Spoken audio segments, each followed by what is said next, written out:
दुई बरसरे थरे सुजोग मिली थाए माँ जहाकू जुग करुणा मैलो कृपा बरसी पुण्य ब्रह्मपुरे रहिछु बसी भकत हितरे सदा तोमती रही थाए करालु भगवती भकत हितरे सदा तोमती रही थाए करालु भगवती। आज आम अच्छे द्रुपंद ग्राम माँ आगमन होती माँ ठाकुराणी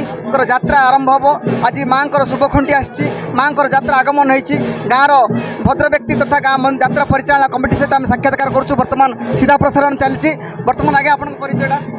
मु संतोष कुमार महांती कौन रही यात्रा प्रति वर्ष यही गाँव में आमर 2 वर्ष को थे गाँव में यात्रा अनुष्ठित होची माँ बुढ़ी ठाकुराणी यात्रा आज 26 तारीख माँ शुभखुंटी स्थापन करा जाइछि एवं आसंता 9 तारीख घट प्रत्यावर्त परिक्रमा हम एवं घट पर दीर्घ दिन धरिक गाँव में मंदिर माँ ग्राम परिक्रमा आरंभ हो एवं शेष 29 तारीख दिन आम कार्यक्रम रही माँ प्रत्यावर्तन कार्यक्रम रही एवं एठाकू यही यात्रा प्रायतः हजार हजार श्रद्धालु आसती एटिकू एवं बहुत गाँव प्रत्येक कर्ण अणुकण साजसज्जा मेढ़ एमती सबू होगी गाँ मुखरित हो उठुची एवं यार संपूर्ण दायित्व यही मंदिर प्रशासन कमिटी मंदिर कमिटी नहीं एवं प्रत्येक ग्रामवासी मैंने सहयोग रखिंट।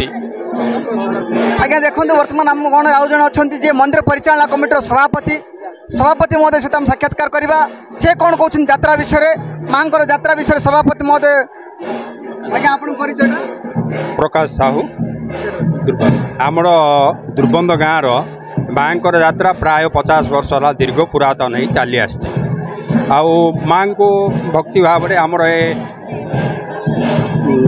अक्षय तृतीया को आसूला ए वर्ष टी काल अशुद्धि जो जोगर टी आगुरी आसला ना अक्षय तृतीया शुभखुंडी आसूला आमर 9 तारीख में माँ हटा आसो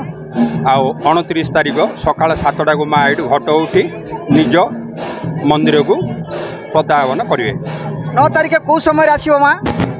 आमर रात्र 9टा को ये आसी घट पहुँची माँ कामना माँ आसुँच से गाँव समस्त गोटे उत्साह देखा देती समस्ते एकजुट होकर समस्त भेदभाव भूली समस्ते संजोग होती।